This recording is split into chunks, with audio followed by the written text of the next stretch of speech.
Hello, everyone. Welcome back to another episode of the Ramos Law Difference Makers podcast. And today I have a very, very, very special treat for me and for you. Today, I get Dr. Joe Ramos in person. He and I are going to chop it up. This is one of our chopping it up sections. I hope you guys have listened to these before and have enjoyed every single one we've done in the past. If not, go check them out. But today, Dr. Ramos, I happened to steal him. I got him, pulled him from his schedule, drug him from his office, because we have been talking about something and learning about something together that I thought was important to share with you. And no better person to talk to this topic other than Dr. Ramos on leadership. Dr. Ramos, thank you for joining me today. No, that's kind. Well, thank you for having me today. This is your place. What do you have? You tricked me. Dr. Hoven had asked me this morning, now, do you know what this is about? And I said, I have no idea. I just saw a podcast on my schedule. So yes, I like these. He said the chop it up sections like we did before, or sessions, I should say. And I had a great time the last time we did it. We probably should do these more often. We really should. And I've been really focusing on leadership. You have entrusted me to take leadership and spread it throughout our organization. And thankfully, since you and I have gotten together almost 6 years ago, by the way, it'll be 6 years ago coming up, we've seen our practice flourish. We've seen the people flourish and grow. And so much of that, as you know, and that I've learned from you, comes from leadership. And I will tell you, I've been, at 55, been through a few companies, had a few companies myself, worked in lots of places. You are a great leader. You lead in so many great ways. And that's why I thought if I could just get you for a few minutes to share your thoughts on leadership, we can chop it up back and forth. And I think that people watching and listening will really get something out of this. So by the way, if you're watching and if you're listening, please share this with someone. Leadership goes across all spectrums, all boundaries for everything. So as you hear something that rings true to your heart, share this with someone, and we'll enjoy doing this for you. So Dr. Ramos, define leadership for me and what it means. Yeah, and I'm going to define it for you, but I want to say one thing really quick. This is a very special session to me that you would actually start with leadership. And the reason is because when you and I worked together a long time ago as doctors in the same office, I saw your leadership. And when I recruited you into this business, it was because I'd already identified you as a great leader. So for you to say something about my leadership skills to someone who I look up to for leadership, that means a lot to me. I mean that sincerely. That's not just for sake of some podcast. I really, really mean that. Well, thank you. You've always so struck much. my heart deeply with your leadership because, leadership, and let's go right into that. What is the definition of leadership? And to me, leadership is the ability to bring together a group of people. And it doesn't matter if it's a small group or a large group. It doesn't matter if it's a single person, for that matter, as far as size goes. It's to help them find direction and purpose that makes the world a better place. Because if you think about what we do here while we're on Earth, ultimately, unfortunately, we have the pressures often of economics and life and homes and cars and all this other stuff. And then all of a sudden, someone very close to you will die. You just experienced this with your own son. Yes. And, we have one of our teammates here who has someone in the hospital right now who, very well could pass away, very, very sick. We had an email last night from another teammate of ours of someone else who was shot and passed away. And if you think about it, when that happens, what do you really have? Right? And it really is all those leadership skills where you touch someone. When we had Connor's service, and to hear about his leadership and how he was and the people he touched, the wave he made. So to me, that's what leadership is. It's bringing together one or many people to find a purpose that's everlasting and that makes a mark while we're here, because the mark while we're here is in our bank accounts. It's not what we drive or where we live. Wow, that's beautiful.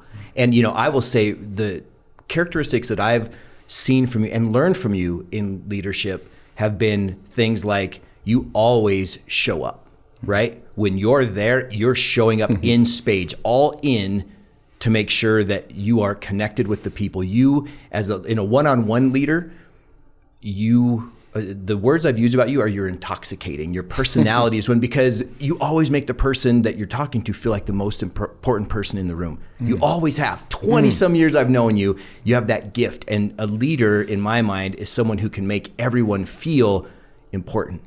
And so seeing that from you has been a characteristic that I've really admired, and I've tried to emulate with people to be present, because we've all got so much going on that sometimes I'm like, okay, yeah, and I'm listening, but I'm typing or something. So to take that moment and just come around, that's important. Where did you get that skill? Or is that natural for you? You know, I don't know. I probably don't recognize that, or I don't know that. I'll tell you a skill that I've seen you do that I try to emulate in my leadership, and that is that I see you as someone who serves, and maybe it's that you deem as present or all in or intoxicating. Ever since I've been around you, you serve. You serve people, you serve your teammates, you're always helping someone, you're always showing up somewhere, you're always just listening to someone. And that's service, right? And to me, that's an example, you know my Christian beliefs, that's an example of, those are Christ-like behaviors when you just serve. And I don't think you really practice serving. I think you can maybe be consciously aware of it, and maybe then it'll become unconscious, and maybe there was somewhere in the past that happened. I don't know. But I know that I see you do that, and that's affected my behaviors in leadership, that service mentality. You know what makes great teammates is the ability for, I just listened to a podcast. I love John Maxwell, big leadership guy, and I just listened to one of his podcasts, and he talks about leading and motivating versus manipulating. And what you and I are going back and forth on, we feed off each other's strengths, and we always have, right? Whether it's in a presentation place for where you talk about something and I talk about something, or in a meeting or in a relationship, it works great. And I noticed that teams, especially when leaders of the teams try to be selfless, and I can be selfish like the next guy, but we try and focus on being selfless. It makes a big difference in those that they sense that. Like for example, I was talking to one of our team yesterday, and so we have, for those of you watching, listening, we have a medical team. We have several divisions within our firm, and one of those divisions, medical team, and we have 5 people on that team now. So it's grown from 1 to 5, and it serves this really special function. And one of the new people from the medical team came to the event that we were at together for our shout outs. So every Friday, or one Friday a month for the audience, we do a shout out session as part of our culture, where if someone has called in from the outside about a team member and something special that they've done, they get a shout out in front of everybody, 90 people, they get a shout out, and then they get a little gift from the firm. And so we have this new person here, and she's on the med team, and so you know her, but without using her name. She was sitting there and had only known you because she came over from a company that we actually work with. They're a provider company, but she came over for a different experience to be with us. She's brand new. She's sitting in the audience, and when she got done with that, she's like, it was Dr. Ramos actually talking with us, right? To be present, to have that thing where you're all in, like we talked about, the way that it affected a new person. And our new litigation attorney, Natalie, same thing. They can't believe what is created, and all that starts at the top, right? Culture is driven from leadership. I completely agree with you. I think that culture is driven from leadership, and I think even the ability to motivate. You mentioned, and I'm curious to ask you this question. You said you'd heard this podcast had something to do with the difference between motivation and manipulation. One of the things that you're incredible at is motivating people, and you know that. Anybody that's been around you knows, man, you can motivate people. And it doesn't matter if it's working out, it doesn't matter if it's in your medical practice to seek care, it doesn't matter if it's a teammate here in our teams. You're a tremendous motivator. So how do you do that, and what is the difference? I want to hear that answer. I don't want to miss that. What is the difference between motivation and manipulation? And start with maybe, I guess, how do you motivate people, and in motivating them, how do you not manipulate them? I'm curious how you do that. You know, and I thank you for asking that. And I hadn't really separated those till I heard it, right? And then I'm ooh. And I would say I have done my share of manipulating unintentionally, right? Where I have wanted really someone to take my view, and I've said, okay, I'm going to say what I need to say to get them to do what I need them to do. And it's not intentionally, it's more subconsciously, like for the greater good. But this really brought it home to say motivation is to get someone to do something for our benefit and their benefit. Manipulation is to get them to do something for my benefit. And so that's where that was, really, really subtly very cool for me. But I think for me, if I'm thinking about it, if I'm tied into our vision, if I believe in it, if I know what we're wanting to do, and I can understand what the people that work with us on a team are, and I know how their service is so beautifully enabling us to get our vision. If I can help them see that and then help them through their, what I call their key values, what's important to them. Is it family? Is it time off? Is it money? Is it travel? If I know that and I can connect their key values with our mission and how they win and we win, that's been my favorite thing. Plus just bringing great energy. Like I want to bring energy to the party, because I know that if I'm not careful, I can either raise their energy up. Yes. Or if I don't intentionally bring myself, then I can let my energy go. And what way is better for me to live my life? High energy. It just works better for me. So I think it's just mutual gain for me if I can just love on these people and help them meet their goals and their dreams. Yes, and if I can sell that so they buy in, it just works. That's so cool. It motivates me when I see people happy to be doing what they do. Because and you know this about me, you probably saw, I mean, I think this morning, I emailed you guys about 4:15 this morning. Something will get on my mind and I get energy and I get excited. And I guess you can equilibrate that to motivated. And I love being around people who are similar, and they do believe in that saying, that rising tide raises all ships, right? And the wonderful thing about working with you and a couple of our other leaders here, and our entire team for that matter, is we have that.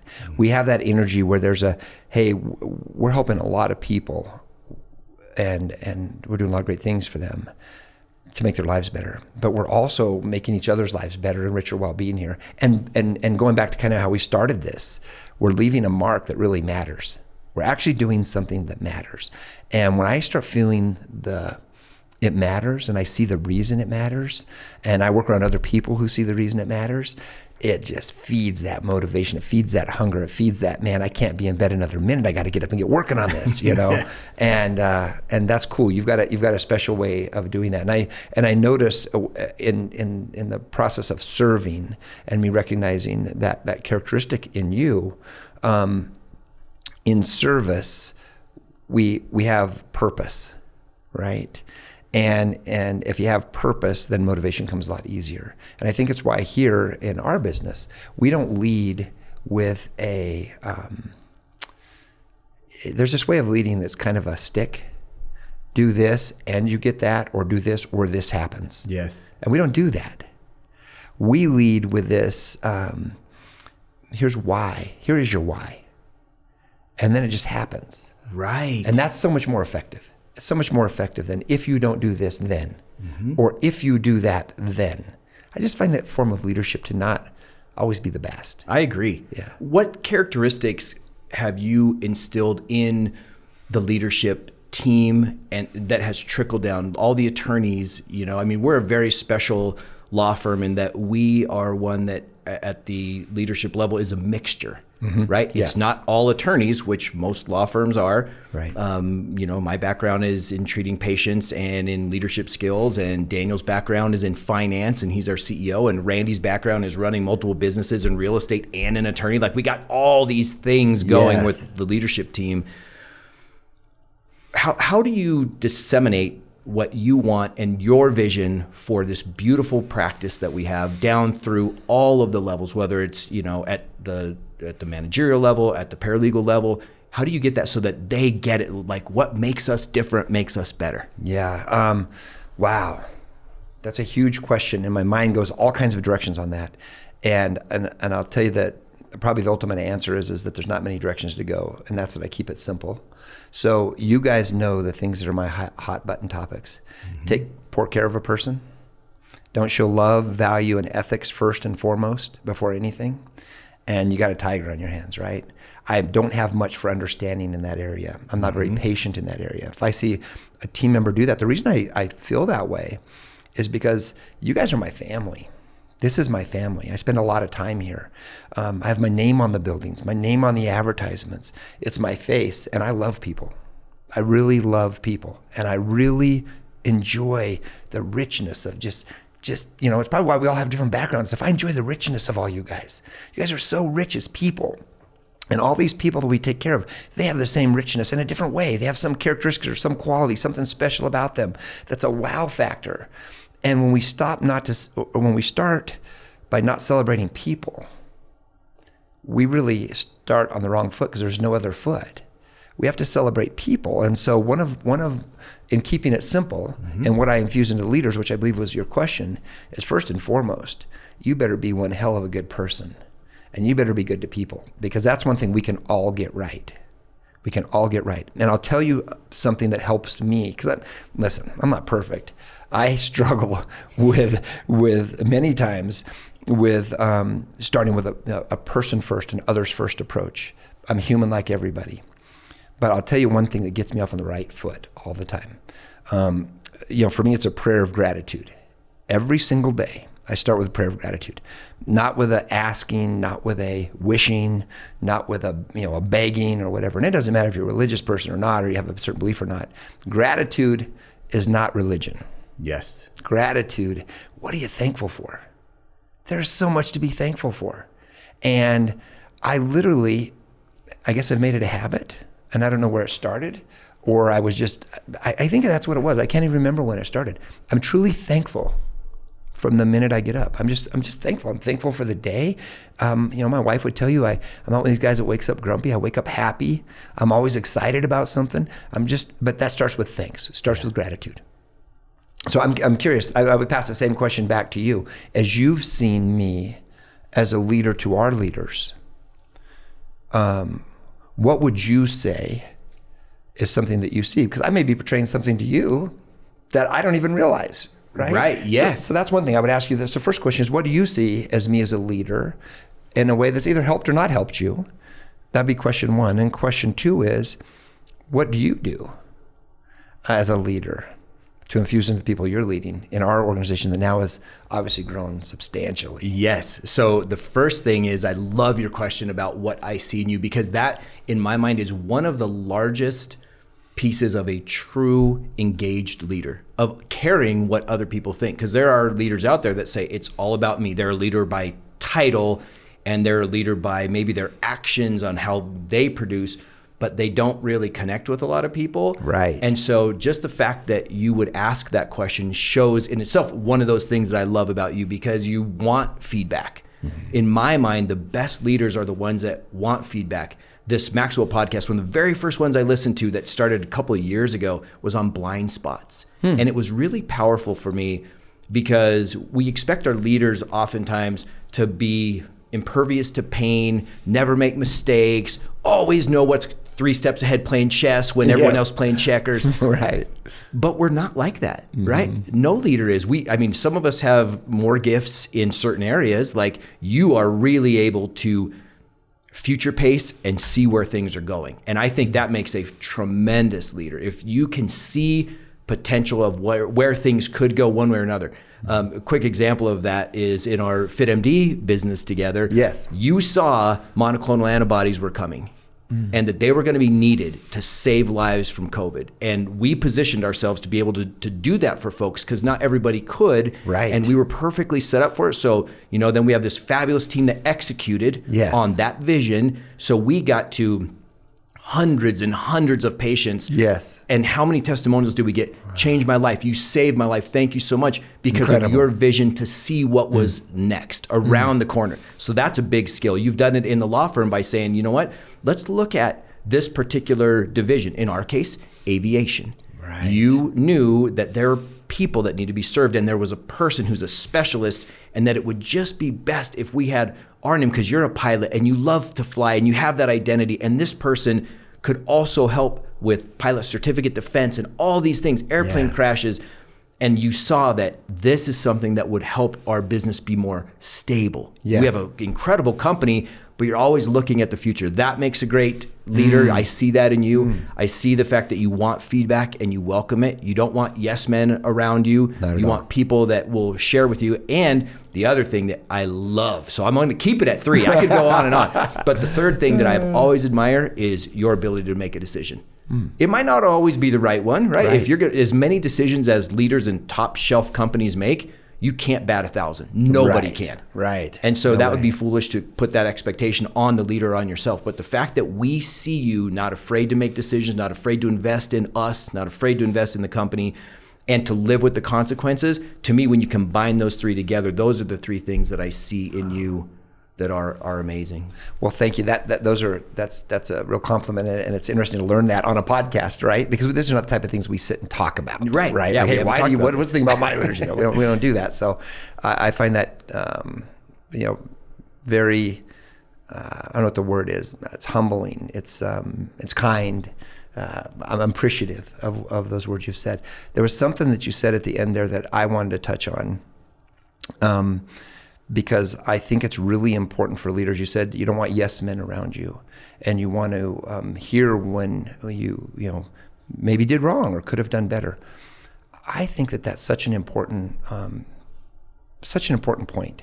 And the reason is I think that one of the downfalls to organizations, and again, I'm not saying this is something I have perfect, but it's something I really try to work on, is ego. It's a downfall to people. It's a downfall to businesses, and it's a downfall to an organization. Because when people do well, they want to be recognized, and they want a pat on the back. There's nothing wrong with that. The problem is that when your leaders always want to be recognized or always want to be patted on the back, they become the focus of the organization rather than the organization. They're supposed to be there for it. Yes. They're supposed to be there supporting it. And if anything, they should be lifting others up. Giving that credit. Yes, get that. Let them get the pat on the back. Don't have to say what you did to get them there. And the minute that you do, you can never take it back, and you can never get it back. And everything that's happened loses its traction, it loses its momentum. I think it's ego. I think that's the word for it. That's a little bit of a hard word, or harsh, because we all look at, he's got a big ego. You hear these kind of things, but I really think that that's one of the things that. In hearing and in listening, you really have to put the ego in check, because when you hear and listen, the biggest mistake that leaders make excuses. Ooh. They hear and they listen. You come to me with something and you tell me, hey, I think this could be different. If I give you a ball of excuses, I've just lost credibility. I'm just not being a good leader. I should be able to hear, I should be able to reflect, and it shouldn't take an excuse. That's brilliant. Period. So what I hear you saying there is the biggest mistakes leaders make, one of them anyway, is making excuses. Oh, absolutely. Not owning. And that goes back to this blind spot thing that I heard about, in that early Maxwell podcast of what are your blind spots. And so we held a meeting. There were 5 of us in the meeting, and you were not there. You were away on a trip. And so we pulled the 5 of us together back in the Wheat Ridge office. And I said, guys, here's the thing. All of us have blind spots. And if you don't think you have a blind spot, that is your blind spot. If you think that you're all good, yes. You're missing it. That's your Yes. blind spot. So we went around the room and we asked each other to look at. So I said, look, I need to know what I can't see. A blind spot is something you can't see. So tell me what it is where I can improve, because I might not see it. So we got to go through this, and I found that to be a great exercise for me. Wow. And you know what else? What? Some of the people on that team, back then it was Maricel, Megan, Joanne, Brian, and I. We're the 5 in that room. Wow. And there were a couple of those people after that meeting that cried. And the reason that they cried, it wasn't because we shared with them what their blind spots were. It was exactly the opposite. It was that we cared enough to say, tell me where I can get better. And that they felt that there was a dropping of the guard, and opening of the heart and the soul and the mind to say, I want to do better. Wow. Right? Yeah. So that That's was powerful. awesome. So that blind spot. And Well, you say the blind spot. There's something that just struck me that I have to interject here, because if I was John Maxwell and I was talking about blind spots, one thing I would have used as part of that analogy, and I think it goes to a leadership characteristic, and it goes to blind spots. It fits perfect with this, and that is another mark of leadership that I think is really important is, and it goes with the blind spot thing, is looking in the rearview mirror. If you looked in your rearview mirror, you look in your side mirror, there's a blind spot. You're driving down the road. We've all seen the blind spot. We've almost run somebody off the road, right? There's a blind spot. And it goes hand in hand with that. I really struggle with leaders who are backseat drivers, because in their blind spot, so to say, they're looking in the rearview mirror. In other words, what they do is they take a fellow worker and they look at the result of what they did, and then they want to talk about it. He missed this. He didn't do this. He could have done that better, right? And there's a massive blind spot in doing that to your coworkers. If it's behind you, it's behind you. We're looking ahead. We're looking ahead every single day with every single thing we do. Does it mean we can't learn from what's in the past? No, we can absolutely learn from what's in the past. But when you have a leader that wants to focus on what you did prior that results in where you are now, or what you did prior that you could have done better that would have put us in a better position now, that person starts to focus so much on their mirrors that there's this blind spot. Wow, create a blind spot. And they're gonna crunch into somebody ahead of them. And that's a thing with leadership. I think you have to, and again, I'm not perfect in this way. I like to learn from the past, but the key is learn from the past, but immediately move on. Immediately move on. Don't hang on to it. And I think that effective leaders understand the fine line between the two. How do you coach and improve and make, and actually let me ask you this as a question. How do you coach, improve, and make people better by learning from your past without focusing on it? I think what would you say? For me, the way that I do that is, and again, for leaders, they all have to understand their leadership style. I have the opportunity, you've entrusted me and you put the expectation on me to develop leaders in this company. Yes. And so I have chosen 4 people at different levels of the organization that I am spending time with one-on-one every other week. And I gave them a specific list of questions. And one of those questions that I asked them in person, and I don't have them fill out before they meet with me, is what style of leader are you? Because a lot of people don't know. And I want to vet that out and help them understand it. Yes. And then what style of leader do you want to be? Maybe they see someone that they're like, man, who would you consider a great leader? That person. Okay. Now we find the true question. What's the gap? What's the gap between where you are or who you see yourself now as who you want to be? Because if you're a leader and you're going to make a true impact, let's find those weaknesses, or not even the weaknesses, just what's in the gap between here and there, and let's focus on that. Right. And in that, now to answer your question, so if I take that as the foundation, if someone messes up, I want to know what they learned from it. And I don't want people to fear messing up or failing, and I use air quotes there because failure is only failure if we either A, don't get up, or B, don't learn from it. Right? Yeah, that's right. Otherwise, absolutely, it's a school lesson. And all I ask them is, look, before you make a decision, at first, I want you to come to me if it's a big decision so you get to know how I think, which is exactly what you did for me. Yes. You said, I want to spend time with you, and I want to share with you how I think. Once you know how I think, then go do. Less talk, more do. Yes. And then we'll evaluate. And so I've taken that now in my style, and I've said to folks, look, if your decision, the worst case is the business could fold, then don't make it, right? That's too big a cost for where you're at. Only Dr. Ramos gets to make those decisions. If we're not going to get killed by it, then we can learn from it. And if we weigh it out and you see that it's best based on our strategy and our metrics, which we can go into, then make the decision and go for it. And so if it fails, quote unquote again, I'm going to say, so what happened? And why do you think it happened? Okay, so what's the process that we move forward from here? And then to know that they have my support, that's everything. I'll tell you one of the biggest, I was talking to Ian, and Ian is the director of culture, for those of you that don't know, helps in marketing, all around an incredible human being. Great person. And his number one job, which I credit you so much for, this is one of those visionary things that you had, because no other law firm that I know has a culture officer designed to help the place be where people want to work, right? Yeah. So Ian and I were talking yesterday, and we had 2 employees in the last, well, I'll just say 6 months, just to keep it general. In last 6 months, where one was new and one was not. And they had to work closely together. And they literally couldn't understand each other's style.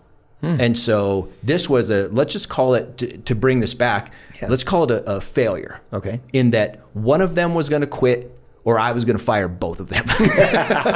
Because it was just, every day there was just conflict and there was drama. And so I told Ian, I said, look, first, this is what we're going to do. We're going to pull them individually, because each one of them had come to me and said, I'm having a hard time with such and such. I'm having a hard time with such and such. Okay. So I said, now we're going to pull them individually, and then we're going to watch and see what happens for 1 week. And if it doesn't improve, we're going to call them together. Yeah. And so it didn't improve, this and that. So then I said, Ian, you and I are going to do this together. So we went into a conference room. We have formal conference rooms and informal conference rooms. Yep. So knowing your environment, we didn't want it to be formal. We put it in informal, fireplaces going, chairs knee to knee, set them across from each other intentionally so they have to look at each other. And then we start going through the process. And I will tell you, and this is the beautiful thing, you didn't have to do all this. Wow. None of this was, you're running our company, but those people run our company every single day. So it was vital for me. And so we put them in there, and it took us an hour and a half. They stayed late after work. They invested, and now those two are a pair. They're a partnership. And I will tell you, it is one of the things I'm most proud of in the last 6 years. Wow. If I could put something on my resume, you'd put that. Would be that. That's so cool. So those finding common ground with people, to me, that's a big leadership thing, and helping them. You just said several things regarding leadership there through the course of what you just said that I just want to stop and just make them little short bullet points because they're so critical. The first one you said very early on was, you take the time to stop and lead, and you I think you said you're leading 4 people right now in different sessions, all the time to try to make them better. You picked out 4 people. You're investing in them. You invest in our whole company. But you've taken these 4 people that you want special leadership skills in, and you're investing in them that teach and to help and to mentor them along. And man, that's service. That is service. That's awesome. The second thing that I like is you said, there's this problem, using the most recent thing we just talked about in the firm, and you didn't, you made a decision, but you didn't jump to a hasty decision. You stopped and you reflected and you heard and you listened. What is the difference? And you identified 2 people from 2 different areas and 2 different styles, right? Neither one of them a bad person. Mm-hmm. And then what'd you do? You invested again, gave of yourself again. To lift somebody else up, right? That's really the underlying purpose here. You're lifting them up. And then to take people and to realize the importance of face-to-face person. First, allowing them the opportunity to individually solve their problem. Second of all, infusing into each of them individually. And then having the leadership qualities to bring them together face to face, even how you went down to sitting them in the office, even into the conference room, even the conference room you chose. And for those of you listening, we have these conference rooms. The formal part is that, tables and chairs and microphones and stuff, and we have multiple of those. And then we have informal conference rooms that are fireplaces, and there's no table in the middle. There's a coffee table. Everybody's feet are kind of in the same area. That the chairs face each other. There's a lot of light that comes into those rooms. And even all the way down to picking the environment that you put them in. And you didn't give up on them. You put people first, right? You were not going to give up on them until you took every possible step you could to find the richness in that person. And man, you just summed up what it's all about for me. You summed up what gets me out of bed, what keeps me going. I love when people lift up people. And again, not to toot the Ramos Law horn here, but that's why I love the practice of law. It's why I went into it. I saw a deficit there. I saw this image of ambulance chasing. I saw this image of people being clients, not people, being cases, not people. And when I started finding out how I was going to make this what it was meant to be, because lawyers do great things for people, but I just didn't see that. And when I started assembling people around me that I thought would have the same vision, you as one of the earliest people, really, you were here very early on in our growth and have seen this, machine now, right, turn into this monster. We've kept it centered on people. Yes. And it's because what we've done is we've done exactly what you did with those 2 people, and we've done this through this whole organization to probably over 100 people now. Right? And now we've got people around us doing that, and we're lifting people up. And now by lifting people up, we can talk about our organization that's so big, or we can talk about the population of people we've affected. Right. Imagine that. Yes. Well, we're in here talking right now. We have a team out there who's already touched 50 lives today. So beautiful. That's cool, right? That is amazing. Yeah, and that gets me up. Man, that is gorgeous. I love that so much. It's like a sunset for me, right? Or sunrise, because right. we get up early. You and I get up early. Yes, we do. I want to switch now, because so far the entire podcast, all 35 minutes of it so far, has been on leadership style that some people would call soft skills of leadership. And I think they are the foundation. Just like you, I think they're the foundation. I want to talk about more of the leader on the business side. You and I have talked many times about metrics, specifically lead measures, lag measures. Can you define those and what part you think they play in a business, and how should a business even go about, or a leader go about determining what's important? Yeah. So first of all, lead measures and lag measures. To me, the simple analogy of that is kind of like weight loss, right? You get this plan together and you have this idea and you have something you want to lose weight. And then what you do is you start trying to do these things, then you're always looking at a scale to see what you've done. So you're basically going to the end of your result, and then you're looking back and critiquing why you are where you are. How many people do you know do that, right? They get on the scale and they feel failure. They get on the scale and they look back and they wonder what they did and how they did. And I think in an organization, if we start looking at, you can see the end result you want, but you work towards it. You don't get to it and then look back. And it gets to that rearview mirror. What we were just talking about. Yeah. So I think one of the things that we focused on here at Ramos Law is really looking ahead. And it gives us something to be excited about all of the time. Yeah. And we say, where do we want to be? And what measures would affect that? What things will affect that? And then we start with looking ahead at all the things that we can do, and we drive it from multiple perspectives, from multiple people with multiple skills. And so we're never really looking back. We're always looking ahead. And so to give an example of that, if we here in our law firm decide that we want to grow a successful aviation division, we don't go, okay, successful aviation division takes care of pilots, and we're going to run an ad, and we're going to start seeing how many pilots we help. We start with the lead measures. Well, why would you help pilots? What does that do? Where does that make the world better? What's the need there, and why? And then we identify factors that we can do that would help them. And then we start instituting those factors. And then before we know it, we're helping a whole population of pilots, right? Yes. Because we don't get there and then look back.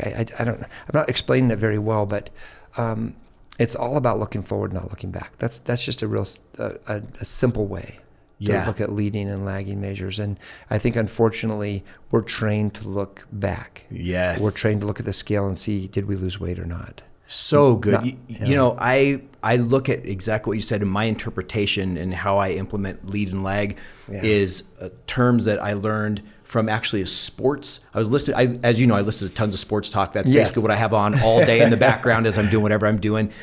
And there was this guy, his name is Rick Perea, and he was a former CU football player, and then he became a sports performance kind of psychologist guy. So he works on people getting them in the zone and all that. And I heard this term from him because I had used lead and lag measures, for a long time. Mm-hmm. And he used a term that really resonated. That's the same thing called process goals and outcome goals. So outcome goals is how much weight are we going to lose? We're going to lose 50 pounds. The process goals, what things do I have to do to get there? And guess what? Well I control every process goal. Yes. I don't control the outcome goal of losing 50 pounds. But if I define my process goals, I work out 5 days a week, I drink 80 ounces of water a day, I have calorie count of this, I do this, I control those. And so that takes care of the outcome. And if it doesn't in a given period of time, the time's not long enough, the steps aren't right, or I'm not correctly implementing the steps that I have. Yeah. So that to me has been so beautiful with lead and lag measures. That's so well said. That was what I was trying to explain. Process goals. The process goals are so important, and it actually leads to some of the things that we do. If you ever focus on a lag measure or an outcome measure, it should be done this way, in my opinion. It should be gamified. Yes. And we do that here. It's the last of our core values, right? Have fun, right? Yes. So how do we have fun? We have these, if you want to call them lag measures or outcome goals, and we put them up and we make them a competition almost. We have fun getting there. It takes us back to our process. And if we work our process right, we hit them or we exceed them or we set new ones. But when you gamify things, when you use as performance indicators, when you find markers in your business that are important towards success, whatever they may be, if you make a game of that, if you have fun with that, this all becomes such a tremendous challenge. And the whole time, really what you're doing is you're working on the process. Yes, and people love games, right? They love, some people love to compete, some people love to play. And knowing your players, I think as a leader, that's a big thing, don't you? Is knowing, like, you know me, and you know what motivates me and how to talk with me when I'm winning. And if I get mucked up, you know how to talk with me that's different than you would talk to maybe Daniel or Megan or fill in the blank, right? And so some people, like, do you remember, you played tons of sports, you were super good at sports, I played sports, and there was a captain. My senior year, I was captain and this other kid was captain. We had 3 captains. And one of us, like, I was the guy, super just chill until we got between the lines. And then a new person came out, and that was the athlete in the moment. And and what those guys could tell me, they could get after me. My coaches could get after me. Come on, Hoven, what are you doing? Blah, blah, blah. Yeah. This other kid, if they did the same to him, he would melt down. He couldn't take that kind of coaching. So he had to be taught or handled a different way to get him to give his best. Otherwise, he would feel defeated and he would feel like he was worthless in a football sense. Right. And he wouldn't perform. Have you noticed that too in dealing with it? Because you do it with me. I see the way that you handle me versus other team members. You have a consistent way of loving, but when fierce conversations need to be had, you talk with different people different. Is that fair to say? Yeah, so absolutely. You absolutely have to know your audience, right? We've all been present in a social situation when somebody makes an inappropriate joke and it almost like, oh, how can they say that, right? Right. Or, and it's the same thing in a one-on-one. You have to know your audience. And knowing your audience, knowing your leaders, knowing who they're leading, depending on who you're talking with, it doesn't mean you change what your goals are or that you change what you think. Then you're a weak leader. Yeah. You have to have opinions and direction. You have to know what that is. But that can be presented in many ways with somebody. If I have a goal to run a mile and I'm going to teach a bunch of kids to run a mile, not all of them are going to respond to, hey, get your ass in gear, get running, right? Some of them might respond to, man, you're doing great. Mm-hmm. You're crushing it. I had no idea you could run this well. And then they start to run better.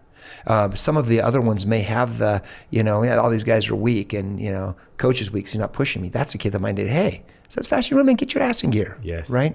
And when you know your audience like that, you still have the same outcome. You run a mile. You run as fast as you can. But now you're leading them to get there in the best possible way. So I definitely do that when I interact with you guys and with our team. I try to know who my audience is. Now, that being said, a really critical aspect to leadership is, and you said it earlier in a way that was kind of a kind way, I think. You said, I can make decisions. Well, I can make decisions, but I can also make hard decisions. Yes. Big difference, isn't there? Right. There's a big difference in making hard decisions. It's really hard to look at somebody you love and care for and say, you're not meeting what I expect. It's very hard to look at someone that you love and care for and say, you could have done better. It's very hard to look at someone that you love and care for and say, I wouldn't have done that. You didn't represent me well in that. Now, of course, how you present that may not be those exact words. Yeah. You find out who that person is and what you expected of them, and you know in your mind where you want to get them, and you know in their mind how they will receive your comments. But the ultimate making the hard decision is you have to be honest. You have to be straightforward. They can never wonder where you're coming from. The minute that someone that you're leading doesn't trust you, the minute that they think that, are you telling me this and him that? Can you really look me in the eyes and say, can I believe anything you say? The minute you've lost that trust, you've lost everything. So one thing I've always done, and you know this firsthand, I'm complimentary and I'm proud and I'm whatever, but I also have a direction that I want us to be. And you guys know if I'm happy with that direction or if I'm not, and you know why. And I've done that. I do that with my kids even. With my kids, I've always made sure. It's probably something I didn't get as a kid. I always made sure that every time I disciplined my kids, I told them why. I told them exactly why I disciplined them. Told them what I expected differently, and I told them I loved them. Yes. And I try to do that here in my leadership with you guys, because if not, you can't wonder if you can trust what I'm telling you or what I'm saying, you can't wonder if I'm really telling you what do I think of the job you did. If you think, he kind of tells us all we do a good job. I've told you when you don't. Yep. And I hope every leader here feels that way. And I hope they do that with the people that they're around, because when you build that trust and you build that rapport, that's family, right? Right. That and that then builds purpose, and then purpose builds really something that's really why we're all here. Beautiful. So 2 things. One, as I just want to go into a concept that you hit that now just flashed into my mind, and I was just sharing it with some of the people that I told you, part of my 4. I did 2 of them yesterday, and I was just thinking about them. And I always talk about this: the bank account of trust and love. The bank account of trust and love. Every relationship has one, every single one. And so the more deposits you make in an account, the higher the balance. So when something comes out and you have to have a fierce conversation with someone, or you make a mistake in that relationship, one person makes a mistake, that's a withdrawal. Well, if you've put enough deposits in, those withdrawals, everybody knows there's still plenty of balance in there. But if you don't put the deposits in, that's great. And then it's a withdrawal, that bank account can go bust. That is so great. That's such a great analogy. It's funny, we work together so much, and I don't think I've ever heard you use that explanation before. But see, that's how you're leading, the people that you're leading, right? And I love that. That it really is a bank account of deposits and withdrawals. And if you over withdraw, obviously you lose that trust. Yes. Now this, and I know, man, I could go for hours, and I know too, you're busy. Me too. I want to talk about this. Is super important. You alluded to it on making the tough decisions. And I remember one of the things that you told me after my first year, man, you're doing a great job. I need you to make tough decisions now. Right. You're great at people loving on you. You're great at making people feel loved. Yep. And now I need you to start making tougher and tougher decisions. Yes. And how do you, for the leaders out there and for myself, I want to continue to get better at this. How do you consider a tough decision? What do you have a process that you go through to go, okay, if the decision is going to be tough, I need to look at these things? Or do you go use your gut, or how far do you analyze it before you make it? What would be considered a tough decision? So, it might be disappointing to hear, but I don't have a detailed process. It's simple. And I like to keep things simple, because to me, it's just how life needs to be. It just needs to be simple. And whenever there's something that happens that obviously ends up being a problem, so now there's a tough decision to be made, right? What are we going to do about this problem? What I normally do is the first simple step is, what's our core values? Where do we come from? What do we stand for? However you want to word that. What do you stand for? What is the big meaning to why you do what you do? And how did this vary from that? That's usually why there's a problem, right off the bat. And then the second thing is, how was it handled that was off base from your core? So a very simple step. What do I believe? What do I believe and why? How is this different from what I believe and why? And then the third step, and I think this is really, really, really critical, you have to listen. And the hardest thing for people to do in a conversation is not be thinking about what they're going to say as the other person's talking. Yes. It's the hardest thing. Person's talking to you, you're already thinking of an answer. You're already thinking of a direction. You're already thinking about something else. And you just need to sit and listen. Man, I struggle with that. And I work on it, and I work on it with you guys all the time when these situations come up. X happened. It's not in line with my core values or what I believe or think.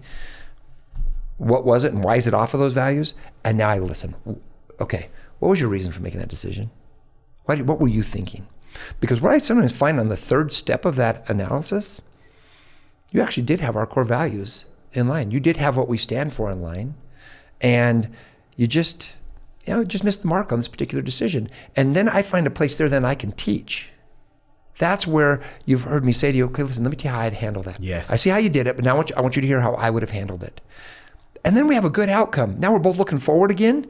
I know that you understand. First of all, I have a great comfort in my heart that you were with me all along. We were in the line. We didn't get the outcome we wanted the first time around. We will the second. Because I just had to stop and listen. And then I listened, oh, I see. Now I understand why he would do that. Okay, that wasn't bad thinking, but don't do it again. Right. And here's what and so that third step, that really digest what the other person was thinking and why. And what you'll find is many times people are closest to you that you're equally yoked with, it won't be much off. It won't be this big disparity you thought it was. You're not dealing with the Grand Canyon anymore. Mm-hmm. You're dealing with a little ditch you can step over. And it just takes all that heat and all that fire out of things that maybe haven't went how you want them to go. And here's the other thing about it. In doing this process, you're also going to find people you completely don't align with. And I think that a really important thing there is to, when you don't align with someone, and this gets down to make a decision, you have to solve that early on. And what that means is probably a better home for them, or a better home for you, a better role for them, or a better role for you. You don't force, the old saying, right, the square nail into round holes, right? And we don't do that here. We just don't do that here. If we have a great disparity from how somebody thinks, what their values are, and why they made a decision, and if we get to that, let me ask and listen question, and we still don't get it, we've got some hard decisions to make. Because one thing we don't do is we don't sway from our values, period. Zero. We just don't sway from them. Because the minute that we do, we've lost everything. Let me give you one analogy of that that's totally off topic, but I heard it and it made a lot of sense to me. Why don't we have corruption in our police here like they do in Mexico, where they pull you over and they say, hey, give me $100. You were speeding. Hey, you ran that stop sign back there. Empty your pockets. They have that in Mexico. Everybody knows it. It's happened to me. Yeah, it happened to me. And so why don't we have that here? And how did it start down there? Well, here's the answer. Every time that there's a deviation in this area, and we're not getting into a whole police topic here and stuff, right, but in this area of why is there corruption amongst police like that, like pull me over and give me $100. Every time that there's been anything like that, where police have gotten caught up in rings, like drug rings, or there is a zero tolerance policy. It's like if you get 20 years in prison, you're lucky it wasn't life. There's zero tolerance. The penalty is so harsh. The decision is so severe. If you're operating under the color of office, it's so severe that spreads amongst the police, and they just don't do it. Right. You won't get pulled over in the U.S. and ask for a $100 bill. Get pulled over in Mexico 5 times, you'll get asked 2.5 times, right? And we have instilled this no tolerance here in that way by saying you think entirely different than what we do. If we allowed that to happen here, it would undermine our whole justice system. What would then start to happen here? We would very quickly become a third world country. If you had that level of corruption, right? There's already corruption. We know that in government and different things. Right. But if you had that level of corruption, we would not be in the United States that we're in today. And it's the same in an organization. Taking that back full scale to leadership. When somebody violates a policy that's so adverse to what you think, to where your values are, to where your heart is, to what your meaning is, to what your purpose is, to what you're serving, when somebody violates that, there has to be a no tolerance policy. It has to be, listen, we are not equally yoked, and we are not meant to be together. We're not working towards the same purpose. We are so far off. I didn't understand your explanation. Not even a little. Now, thankfully, that rarely happens. Right. But it needs to be looked at that way. Yeah. Because the minute we lose that integrity, then we've lost everything. So that's a really tough decision in a tough area. Mm-hmm. I want to know now another type of tough decision is when to grow. What's the risk? How do you, because you have an incredible business mind, incredible business ethos about you. You're involved in lots of things, very successful things, and there's some things I'm sure that haven't gone as well as you'd liked or maybe even failed. Right. But when it comes to taking a risk, a big business risk or a big risk, that's a big decision too. Is there a process that you work your mind through to decide if you go all in on that thing or not, or if you back away? There is. This gets a little bit more detailed, and I'll try to keep it fairly simple. So what I do is I do basically a risk-benefit analysis, right, on anything. So if you want to use a business thing. So let's take this away from employees and staff and values and leadership, just a touch, because you get my gist of where I'm on those leadership things in any of the businesses. Yes. Go to just the business itself and making a hard decision. A risk-benefit analysis involves knowing what you do and what you do well, knowing what others do and others do well. What is the competition out there? What is the worst thing that could happen, and what is the best thing that could happen? And if you put all that together, and again, I'm simplifying this, if you put all that together, usually you lean left or right of middle, just slightly. If I did all of these things right, I would have to overcome X, Y, and Z, and the reward or the outcome could be this. And normally you'll go, I don't know if that's good enough or not. And then usually what I do is I stop and I go, okay, well, of the what's out there, because you have to look what's out there when you jump into business. I don't care if you're jumping into mini storages or buying buildings or buying raw land. What's out there? What are people doing with it? Where's it going? Is there competition in that area? What is that competition? Then you look at what can you do better. So you know this from working with me here. I'm always looking at what can we be doing better. I don't get too locked up in, if everybody's buying commercial land, I think it's just commercial land. I don't go, oh, it must be commercial land. I go, what if I could change the zoning? What if I can make it ag land? What if I can make it this? What would that do to me tax-wise? How can I gain an edge there? And so then I look at this, at the big decision, as you've called it, and I say, is there a way that I can improve it so I'm not like the rest of the sheep out there? Can I take this particular item and make it better? Is there something that others haven't looked at because they're caught into just status quo? And normally I'll either see a great opportunity or I'll think, gosh, there's not much I can change. And then the last thing is well, how would I compete there? How would I make that successful? What have other people done to make it successful that I could improve on? Because now you're working on improving something, not innovating something. And by the time I get done with that, I normally have a really good feeling on a business investment, for example, if it's good or bad. I have a really good feeling on the likelihood of success or the likelihood of failure. And then inevitably when you get in and you do fail, you go, man, I didn't think about that when I was doing it. But I write all this down. Today I'm generalizing, but I write all this down. I usually take a piece of paper and I'll kind of write down all of my points, positive and negative. You have to be very honest with yourself, naked honest with yourself. The minute you don't do that, you don't lie to yourself to fail, right? So, don't lie to yourself to fail. That's a great quote. Yes, Mark that down. So I write it all down, and then normally my needle starts to. It's not just slightly left or right of center. It's usually going all the way right, like this is green light go, or all the way left, like hey, I better reconsider this. And that's kind of the process I use. And then what I've done is I look at other times I've failed.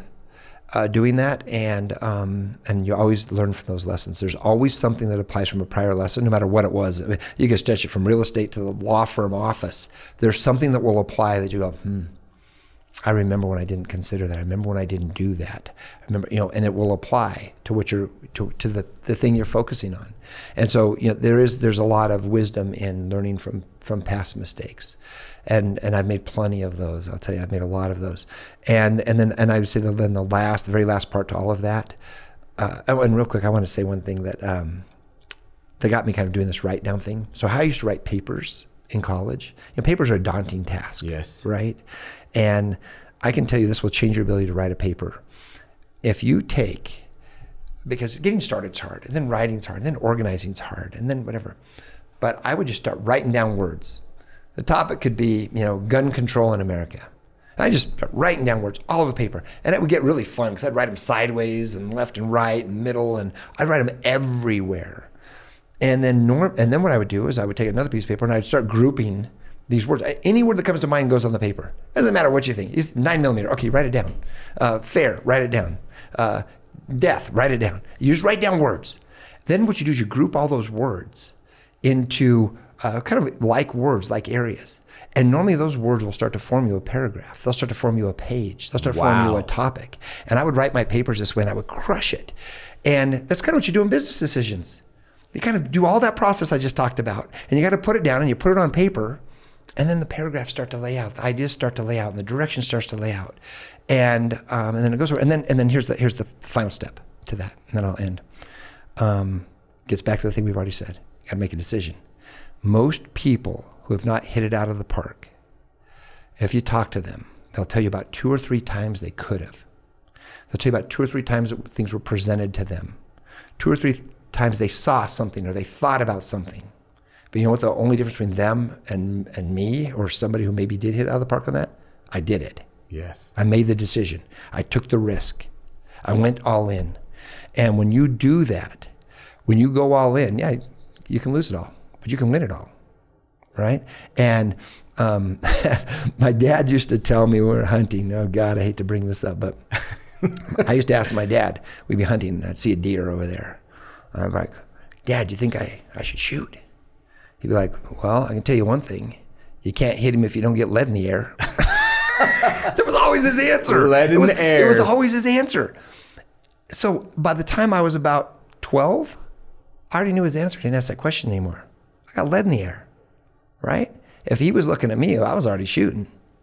And it's the same way in business. You got to shoot. You got to go for it.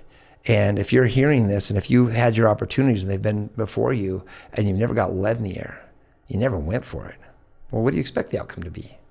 Are you surprised? Are you surprised that you haven't hit it out of the park? Man, that's so good. I have one more question for you. Yeah. I've thought so many, and we've just been doing this off the hip. Like this could go for a long time. Good, yeah. So I wrote this down. This is it. This is the last This question. is it. Okay. This is it. I mean, we go as long as you want, but I know you're busy. You mentioned, and you just talked about risk and getting lead in the air and going for stuff. We've talked about the importance of how a team follows the leader and the vision. How do you go about casting a vision and then sharing that with the team to carry that vision forward? Because at the end of the day, our life is nothing but our vision. You know, like if we have a small vision, we got a small life. If we got a big vision, we may not hit the entire universal vision, but doggone, it's going to be, what do they say? Shoot at the stars, hit the moon, something like that. Right, exactly. You dream and you envision as big as anyone I've ever met. And I've been the beneficiary of that. It's helped me to have a bigger vision and dream bigger. What advice would you have for folks when it comes to creating the vision for themselves, their company, their organization, their life? Well, that's a great way to end this, because the first thing to creating vision or casting vision is come up with your vision, whatever it is. And you've heard me say this before, Jim, so to you this will be boring. You've heard me say this at talks. And then magnify it times 100. Because if there's any one thing I've learned in life, it's how small we think. We think small about everything. We think small about, from material things like the car we can drive or the house we can own, to the interest things like, you know, how big you could build a practice, or to the physical things, how good a shape you could be in. We just think small. We just think small, and it doesn't matter. I could give you 10 more categories. I don't know why human nature is to think small. I think because there's self-doubt. I think because there's fear of failure. I think because there's maybe just a lack of you know, what do you really hear about? What, again, it goes back to the whole purpose thing. What do we really hear about? And what happens is we don't know many times. And so what we do to be safe is we cast these little small visions, and we think they're big, but they're not big at all. So the very first thing to casting vision is come up with whatever your vision is. If it's to own, you know, a franchise of, you know, McDonald's, and you want to own 2 of them, and your first goal is to just be a franchise. So if that's your vision, you know, your vision should be to own 100 McDonald's franchises, and then to buy up McDonald's biggest competitor and own 100 of those, right? Cast a big, big vision, because we are capable of so much more than we think.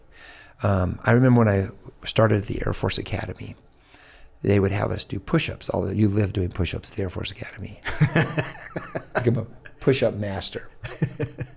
And I remember thinking, you know, 20 or 25 push-ups was hard. I'm like, oh my gosh. And they'd be like, we're gonna do 300. Drop and do 300. I'd be like, 300? I can't do 20. And you truly could not do 20. And by the time I left there, drop it to 300. Are you kidding me? Be done with that, like now, right? You know, this is off topic, or along those lines, a little bit off topic where we're going here, but I got to say this. My kids were laughing at me Thanksgiving before last. We were somewhere, and Rafe, my kid, says, yeah, let's do 50 push-ups. I whipped up 50 push-ups faster than any of those kids. And he's like, he remembers it to this day. He's like, I cannot believe my dad in his 50s just ripped off 50 push-ups that quick. But see, I went into the Air Force Academy thinking small on things like push-ups. This is just one small example in life, right? No, you're capable of hundreds of them nonstop. Capable. You just have to break those barriers in your mind. So when you cast vision, break all barriers in your mind. Cast a massive vision. That's the first thing. The second thing is that when you start into your vision, do not go at it alone. You know, for me, I don't go to anything without involving my faith, but I also don't go to any of my visions without involving my team. Well, you'll see this. I sent you an email this morning about 4:30 in the morning about my vision for the aviation division, about a way to build it. I said, I want to be the biggest, baddest aviation division in the United States, nationally recognized. And here's how I want to do it. And I sent you guys a vision. But see, I involved others because in involving in that vision, some of the stuff you give me will be wonderful, great feedback. Some of it will be cautionary feedback. Some of it might even be negative feedback. I need to hear it all. I can't be surrounded by, rah, rah. I need to hear the good, bad, make me think. Because you know what I'm going to do then? You've seen this. I'll come back to you with a modified version of the vision that solves that issue. You'll trigger me. That's how the vision then really becomes a reality of that 100 times, that 100x, right? So think big, involve others, whether it's your faith, your friends, your family, or whoever else is going to involve in the vision. And then the last thing is know what your why is. If you don't know what the why is for the vision, you'll never achieve it. The things that I do poorly right now that I'm not accomplishing, I frequently lose the why. I lose what am I doing with this? If I'm not serving somebody, if I'm not enjoying or intrigued or challenged, it might be wonderfully successful, but if that's not my why, it's not going to get there. It's just not going to get there. And all of a sudden something will click, and you've seen this in your job, or you've seen this in your work, or you've seen this in something you've bought, something will click. And when it does, that's your why. And then balls start getting crushed out of the park, right? So it's kind of a little simple approach. I love that. Man, you have helped me today. Like selfishly, I got so much from this. I hope anyone watching or listening has felt even half the inspiration and motivation that I've gotten from this, because I want to be the best leader that I can, and having you as my leader helps me. And I hope that the people will see it, implement it, and then share it. Pass it along. Don't hold this in a bottle like a genie. Let that thing out so that we can all have that big vision. And awesome. So, you continue to make a difference in my life and the lives of so many others every day. And that's what this show is all about. And, I couldn't have asked for a better way to start my day. Thank you so much for the time, Dr. Thanks, Ramos. brother. Appreciate you. Appreciate you too. All right, everyone. Listen, there you go. Now take this, implement it, execute, and like always, go make a difference.